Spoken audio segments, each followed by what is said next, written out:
पुलवामा कराया, क्या इसके पीछे वही लोग तो नहीं हैं?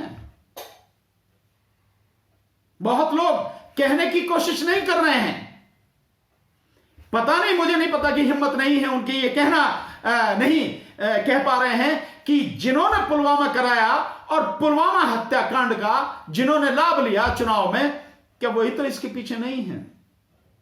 आ रही हैं वो दो चीजें नजर आ रही हैं। ये हिंदू मुस्लिम जो किया जा रहा है इसके पीछे साफ है, केवल दो ही चीजें हैं। एक, बिहार में चुनाव है। मैं जानता हूं कि बिहार में चुनाव मोदी जनता के समर्थन से नहीं जीतेगा, किसी कीमत पर नहीं जीतेगा, जनता मोदी के साथ में नहीं है। लेकिन हिंदू मुस्लिम का ये फैला के और उस चुनाव में जो ईवीएम के माध्यम से गड़बड़ी मोदी करेगा, चुनाव आयोग के माध्यम से जो बेईमानी करेगा, उस बेईमानी को सही साबित करने के लिए यह सारा का सारा माहौल बनाया जा रहा है कि हिंदू मुस्लिम का जो है बंटवारा हो गया और सभी हिंदुओं ने जो है मोदी को वोट दिया।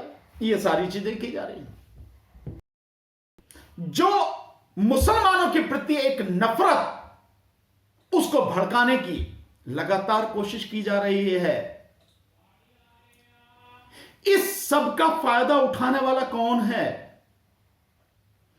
कौन इस घटना को बहुत सीरियसली न लेके, ऐसी घटना कभी हो नहीं उसका इंतजाम करने की बजाय कौन इसका लाभ उठा रहा है? कुछ चीजों को देखो, 1.5 घंटे तक वहां कोई नहीं, सेना नहीं, पुलिस नहीं, फर्स्ट एड नहीं। ठीक उसी तरह से ध्यान करो, पुलवामा याद आता है? जो पुलवामा हुआ था 14 फरवरी 2019 को, तो कोई कनेक्शन नहीं था। प्रधानमंत्री जिम कॉर्बेट पार्क में डिस्कवरी चैनल के लिए पिक्चर बना रहा था, यही मोदी, और बताया गया कि वहां कोई भी जो है मतलब संचार की सुविधा नहीं थी, तो कांटेक्ट नहीं हो पाया। और ऐसे ही यहां पे था। ये जो सारी चीजें हैं, और उसके बाद जो नफरत है देश में, जहां जहां कश्मीरी छात्र पढ़ रहे हैं, जहां जहां मुसलमानों के प्रति जिस तरह की नफरत फैलाई जा रही है, कश्मीरी छात्रों को हॉस्टलों से, घरों से निकाला जा रहा है, मकानों से निकाला जा रहा है। उत्तराखंड में तो एक वाकई में मानवता का बड़ा उदाहरण कि एक प्रोफेसर ने कश्मीरी 4-5 छात्रों को उनको कहा कि आप मेरी गाड़ी लेके जाओ। उसने अपनी गाड़ी दी, अपना ड्राइवर दिया, अपना गार्ड दिया और उन बच्चों को वहां से निकाला। मानवता का इतना बड़ा उदाहरण। लेकिन कुछ लोग, और कुछ लोग कौन हैं? ये वही बीजेपी के लोग हैं जिनके पास हिंदू मुस्लिम की राजनीति के अलावा कुछ नहीं है। ये वही मनुवादी मानसिकता के लोग हैं जो इस देश में लगातार नफरत फैला रहे हैं, एक धर्म विशेष के लोगों के खिलाफ, जाति विशेष के लोगों के खिलाफ लगातार अत्याचारों का मतलब समर्थन कर रहे हैं। ये वही लोग हैं। इसका फायदा क्या कौन उठाना चाह रहा? ये वही लोग। क्या आपने जिस तरह से मुसलमानों के खिलाफ नफरत को लगातार भड़काने की कोशिश की जा रही है, जिस तरह से कश्मीरी छात्र देश भर में है, उनके प्रति नफरत जो है फैलाई जा रही है, जबकि इस घटना के बाद सबसे पहले अगर कहीं कोई जबरदस्त तरीके से विरोध हुआ, बंद हुआ, आतंकवादी द्वारा की गई इस घटना का अगर किसी ने सबसे पहले निंदा की तो वो कश्मीर है। पूरा कश्मीर बंद रहा, सारी संस्थाओं ने कश्मीर को बंद रखा, प्रदर्शन किया। तो वो लोग, उनके प्रति नफरत फैलाई जा रही है। तो इसका फायदा किसको है? कौन है जो हिंदू मुस्लिम की राजनीति करता है? क्या देश के प्रधानमंत्री का एक भी स्टेटमेंट आया कहीं कुछ कि कश्मीरी छात्रों के खिलाफ या मुसलमानों के खिलाफ इस पहलगांव की घटना को लेकर अगर किसी भी तरह की कोई बदतमीजी की जाएगी तो उसे बर्दाश्त नहीं किया जाएगा, और इस तरह की घटना को अंजाम देने वाले लोगों के खिलाफ, जो मुसलमानों के खिलाफ नफरत फैलाने की कोशिश करें, कड़ी कानूनी कार्रवाई की जाए? क्या प्रधानमंत्री का बयान आया? नहीं, चुप है, उसके मुंह पर ताला लगा हुआ है, अपनी चुनावी रैली में मस्त है। और आज जिस समय जो मैं बना रहा हूं ये वीडियो, आज वो 51,000 लोगों को अपॉइंटमेंट लेटर बांट रहा, नौकरी के लेटर बांट रहा। आपने कभी देखा कि प्रधानमंत्री लेटर बांटता? इसी को बांटने की जरूरत पड़ रही है। अन्यथा तो हर डिपार्टमेंट में डिपार्टमेंट का काम होता है कि वो अगर जगह खाली है वो उनकी जो एडवर्टाइजमेंट निकाले, उसके बाद एग्जाम ले, जिनका सिलेक्शन हो जाए डिपार्टमेंट की तरफ से जो उनको लेटर चले जाते थे अपॉइंटमेंट लेटर। यहां प्रधानमंत्री बांट रहा, तो वो उसमें मस्त है। लेकिन इस समस्या का समाधान करने के लिए उसके पास समय नहीं है। और वह बिहार में जाके, मधुबनी में जाकर चीख चीख के अंग्रेजी में, हिंदी में भाषण दे रहा, कह रहा ऐसी सजा मिलेगी इन्हें जैसे जो कल्पना में भी नहीं है। ये वही है ना जो अभी इस समय कल्पना में नहीं है, ऐसी सजा देने की बात कर रहा है जो जब आया था आने से पहले 2014 के चुनाव के दौरान यह रोल मचाता था कि पाकिस्तान के हम एक की जगह 10 साल काट के लाएंगे। अभी तक आधा चौथाई सिर भी काट के नहीं लेके आ पाया। ये वही है ना चीन को लाल आंखें दिखाने की बात कर। अब चीन के सामने पूरी तरह से लेटा हुआ सरेंडर कर गया। और अब चीन के साथ साथ क्या, अब तो ट्रंप के सामने, उसके सामने भी पूरी तरह से लेट गया, सरेंडर। नरेंद्र मोदी नहीं, सरेंडर मोदी। ये स्थिति, ये वही है प्रधानमंत्री। गृह मंत्री का बयान आया कि इस तरह की कोई वारदात अगर किसी भी कश्मीरी छात्र या छात्राओं के खिलाफ की गई या मुसलमानों के खिलाफ कुछ भी किया गया तो बर्दाश्त नहीं होगा, कड़ी कानूनी कार्रवाई की जाएगी। कहीं आया? नहीं। जगह जगह पर सोशल मीडिया पर लगातार मुसलमानों के प्रति नफरत फैलाई जा रही है। इस नफरत की आग को बढ़ाने का प्रयास किया जा रहा है और नौटंकी की गई है कि सिंधु जल बंटवारा जो है, जो समझौता है 1960 का, उसे रद्द कर देंगे। एक बूंद पानी नहीं देंगे। जल शक्ति मंत्री के राज में एक बूंद पानी नहीं देंगे। अबे तुम्हारी एक बूंद पानी नहीं दोगे। संधियां, समझौते अंतरराष्ट्रीय स्तर पर होते हैं, उनके अपने कुछ नियम, कायदे, कानून होते हैं। ऐसे ही बंद कर दोगे? लोगों को मालूम नहीं है इसलिए तुम जो मन में है कह दोगे। और कह रहे हैं और क्या काम किया कि जैसे वो नौटंकी की थी ना कि जो चाइना के ऐप बंद कर दिए थे, ऐसे ही यहां नौटंकी करी है। वो क्या नौटंकी है कि जिनके वीजा कैंसिल कर दिया, जाओ भैया 27 तारीख आखिरी तारीख, जाओ यहां से छोड़ के।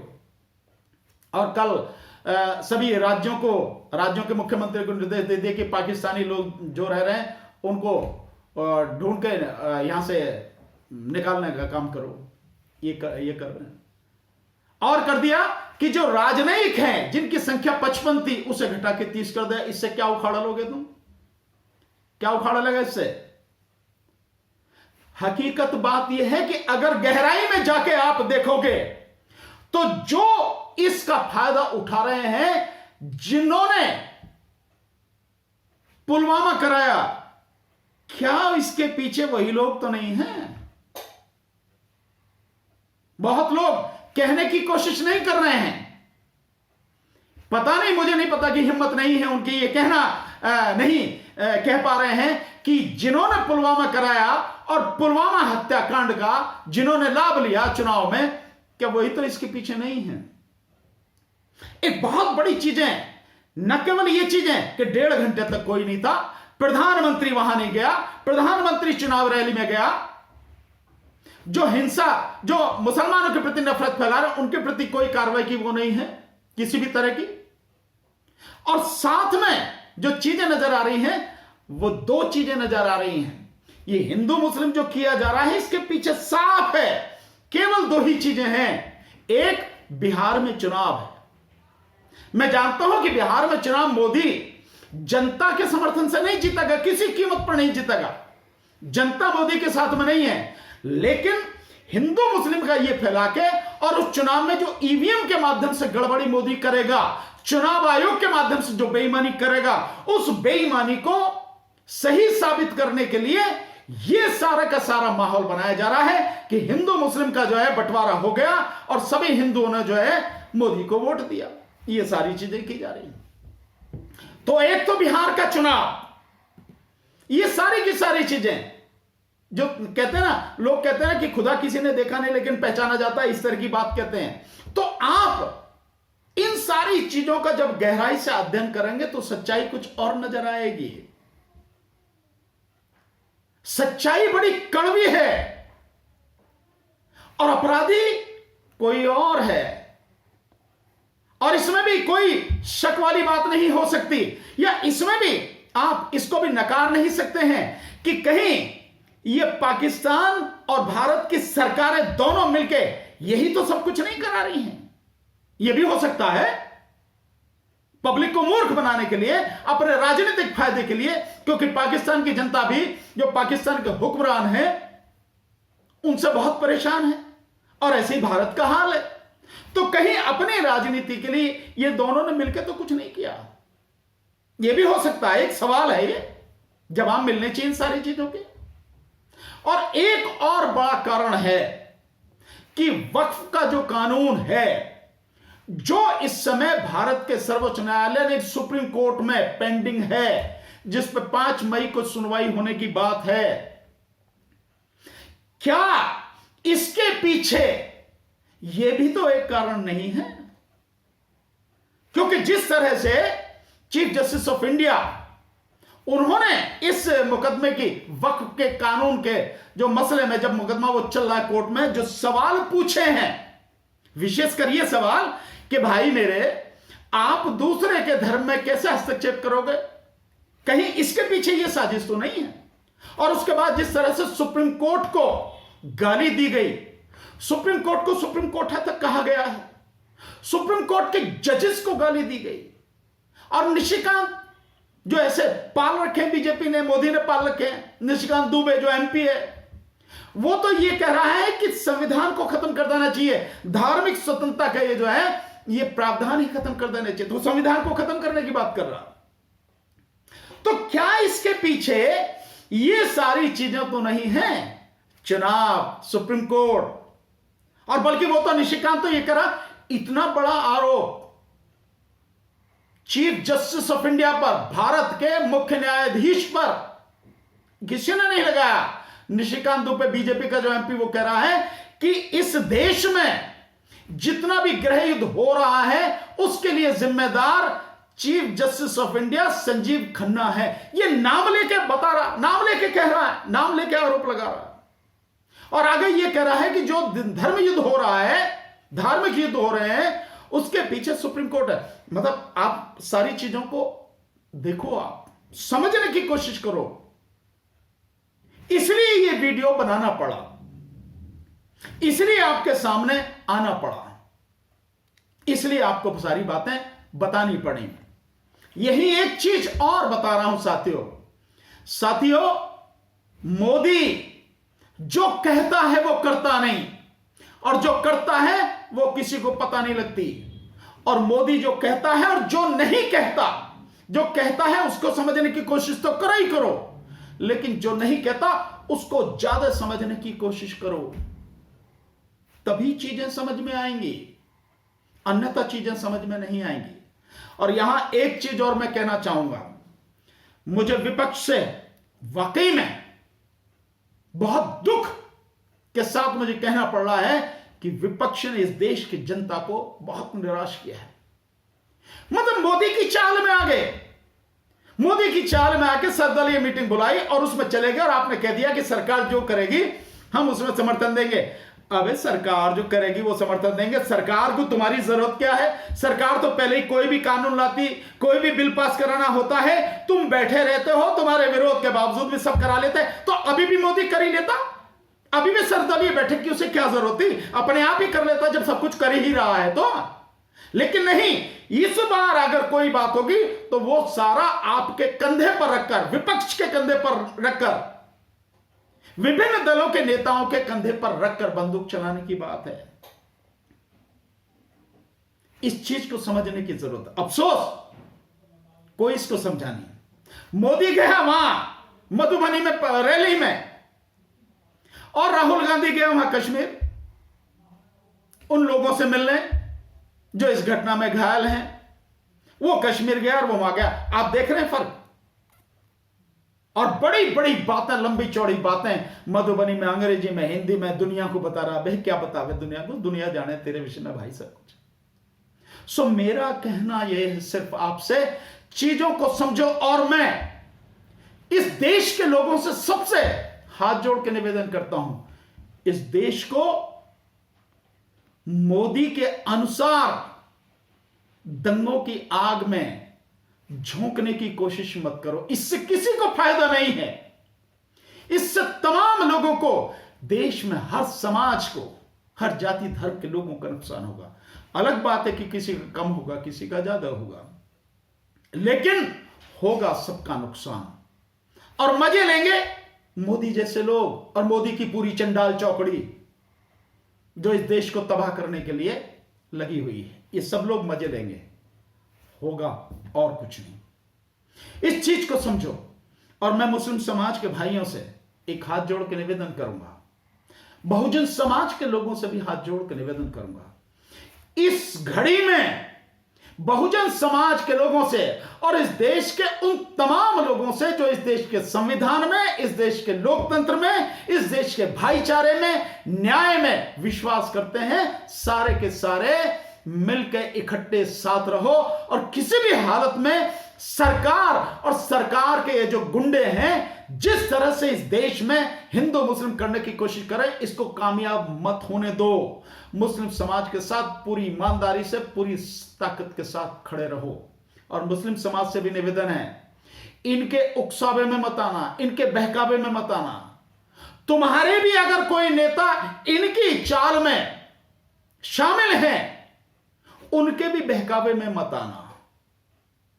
शांतिपूर्वक आराम से जो ये कर रहे हैं इन्हें करने दो, उसका जवाब नहीं देना। अपने आप को सुरक्षित रखना है, अपने आप को सेफ रखना। बस इतना ही कहना चाहूंगा।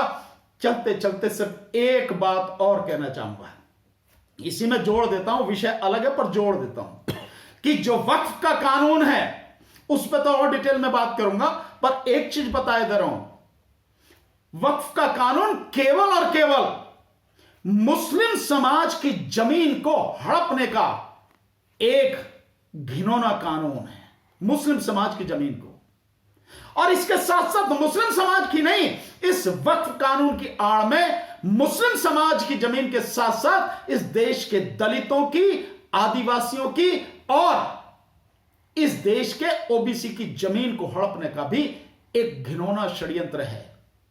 मुसलमानों की जमीन छीनी जाएगी, यह तो कानून से दिख रहा है, वक्फ कानून से, लेकिन बाकी की तीनों की जो मैंने कही, दलितों की, ओबीसी की और आदिवासियों की, उसको आप देखें कि 14 अप्रैल को बोधिसत्व बाबा साहब डॉक्टर भीमराव अंबेडकर जी के जन्म दिवस पर हिसार में जो रैली मोदी ने करी है, उसमें जो उसने भाषण दिया है, उसमें यह कहा है कि वक्फ बोर्ड ने दलितों की, आदिवासियों की, ओबीसी की जमीन कब्जा रखी है।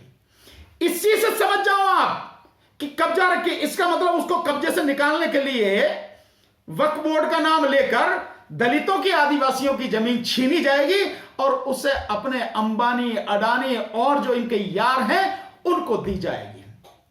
यह घिनौना षड्यंत्र है, इसे समझने की जरूरत है। बस मुझे इतना ही कहना है, चीजों को समझो और उसी के हिसाब से रिएक्ट करो, प्रतिक्रिया उसी के हिसाब से करो। समझदारी, दिमाग से काम लेना बहुत जरूरी है, विवेक का इस्तेमाल करना बहुत जरूरी है। समझदारी से रहोगे, विवेक का इस्तेमाल करोगे, ये कुछ नहीं आपका बिगाड़ सकेंगे, नहीं तो तबाह हो जाएगा देश। बस इतना ही आपसे कहना है। नमो बुद्धाय, जय भीम, जोहार, आदाब, सत श्री अकाल, नमस्कार।